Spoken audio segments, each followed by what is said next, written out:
You, John Fitzgerald Kennedy, do solemnly swear I, John Fitzgerald Kennedy, do solemnly swear that you will faithfully execute the office of President of the United States that I will faithfully execute the office of President of the United States and will, to the best of your ability, to the best of my ability, preserve, protect, and defend the Constitution of the United States. preserve, protect, and defend the Constitution of the United States. So help you God. So help me God.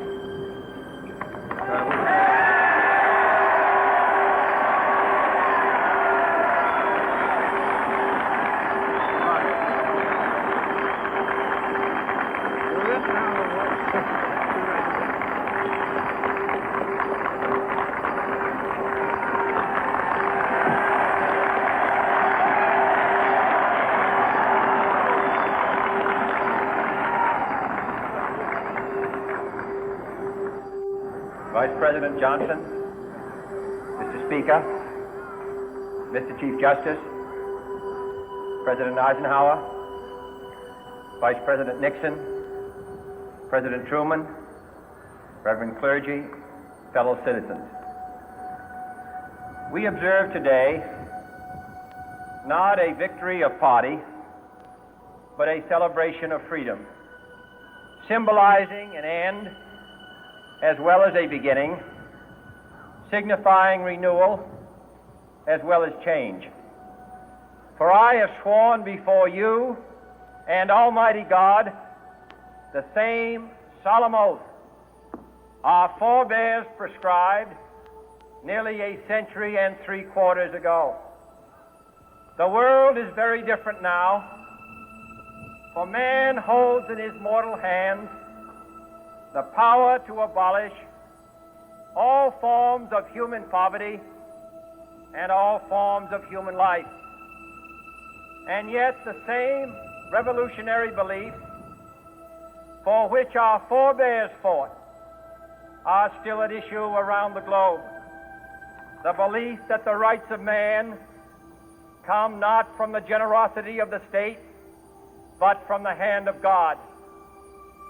We dare not forget today that we are the heirs of that first revolution.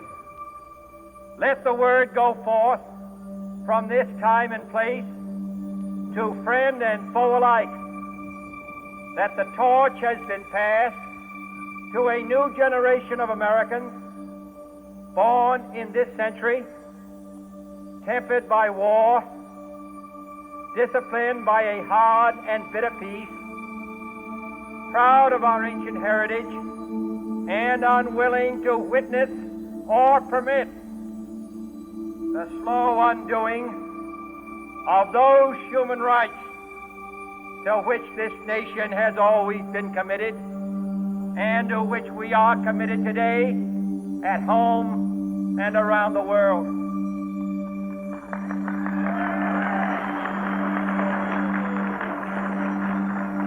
Let every nation know, whether it wishes us well or ill, that we shall pay any price, bear any burden, meet any hardship, support any friend, oppose any foe to assure the survival and the success of liberty.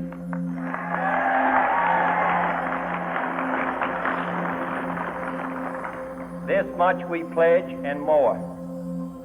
To those old allies whose cultural and spiritual origins we share, we pledge the loyalty of faithful friends. United, there is little we cannot do in a host of cooperative ventures. Divided, there is little we can do, for we dare not meet a powerful challenge at odds and split asunder. To those new states whom we welcome to the ranks of the free, we pledge our word that one form of colonial control shall not have passed away, merely to be replaced by a far more iron tyranny. We shall not always expect to find them supporting our view, but we shall always hope to find them strongly supporting their own freedom, and to remember that in the past, those who foolishly sought power by riding the back of the tiger ended up inside.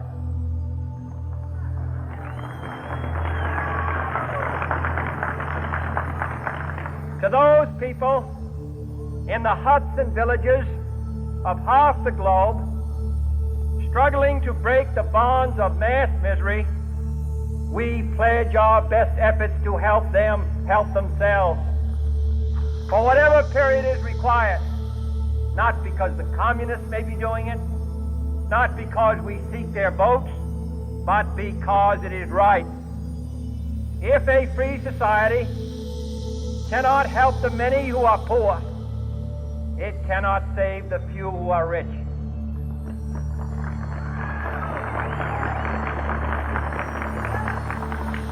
To our sister republics south of our border, we offer a special pledge to convert our good words into good deeds, in a new alliance for progress, to assist free men and free government in casting off the chains of poverty. But this peaceful revolution of hope cannot become the prey of hostile powers. Let all our neighbors know that we shall join with them to oppose aggression or subversion anywhere in the Americas. And let every other power know that this hemisphere intends to remain the master of its own house.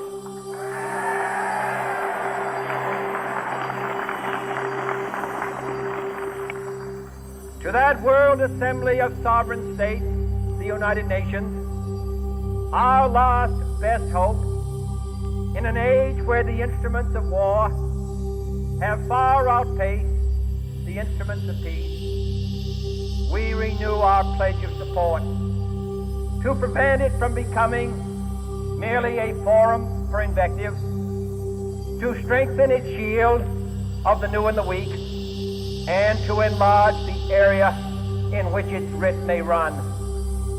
Finally, to those nations who would make themselves our adversary, we offer not a pledge, but a request that both sides begin anew the quest for peace.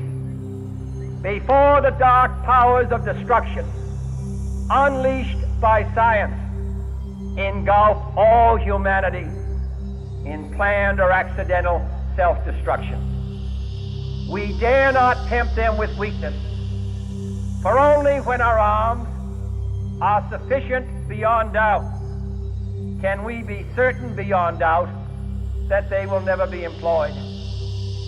But neither can two great and powerful groups of nations take comfort from our present course, both sides overburdened by the cost of modern weapons, both rightly alarmed by the steady spread of the deadly atom, yet both racing to alter that uncertain balance of terror that stays the hand of mankind's final war. So let us begin anew, remembering on both sides that civility is not a sign of weakness, and sincerity is always subject to proof. Let us never negotiate out of fear, but let us never fear to negotiate.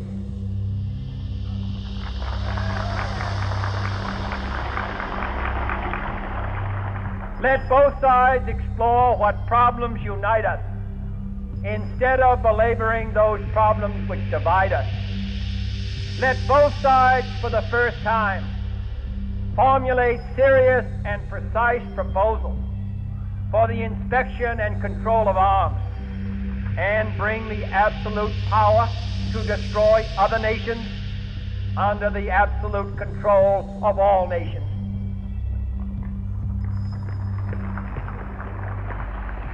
Let both sides seek to invoke the wonders of science instead of its terrors. Together, let us explore the stars, conquer the desert, eradicate disease, tap the ocean depths, and encourage the arts and commerce. Let both sides unite to heed in all corners of the earth the command of Isaiah to undo the heavy burdens and let the oppressed go free. And if a beachhead of cooperation may push back the jungle of suspicion, let both sides join in creating a new endeavor, not a new balance of power, but a new world of law, where the strong are just and the weak secure and the peace preserved. All this will not be finished in the first 100 days, nor will it be finished in the first 1,000 days, nor in the life of this administration, nor even perhaps in our lifetime on this planet. But let us begin.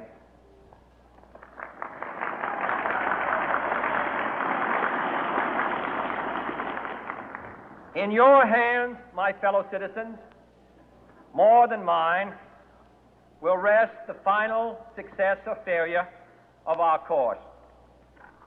Since this country was founded, each generation of Americans has been summoned to give testimony to its national loyalty. The graves of young Americans who answered the call to service surround the globe.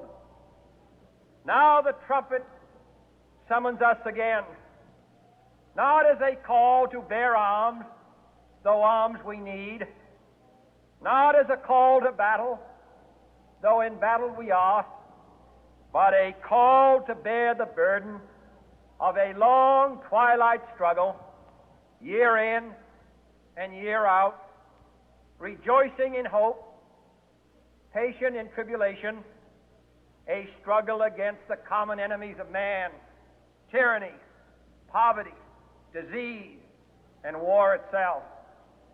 Can we forge against these enemies a grand and global alliance, north and south, east and west, that can assure a more fruitful life for all mankind? Will you join in that historic effort?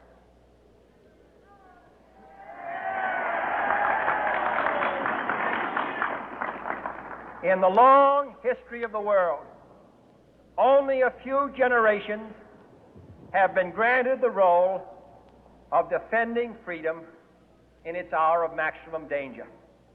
I do not shrink from this responsibility. I welcome it.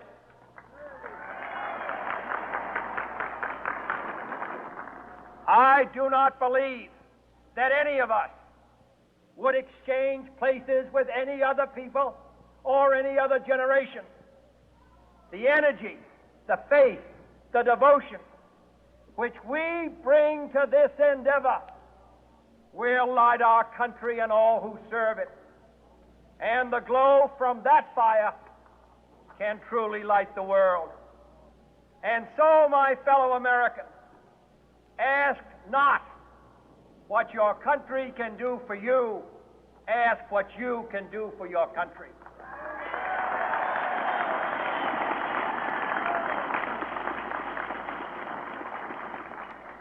My fellow citizens of the world, ask not what America will do for you, but what together we can do for the freedom of man.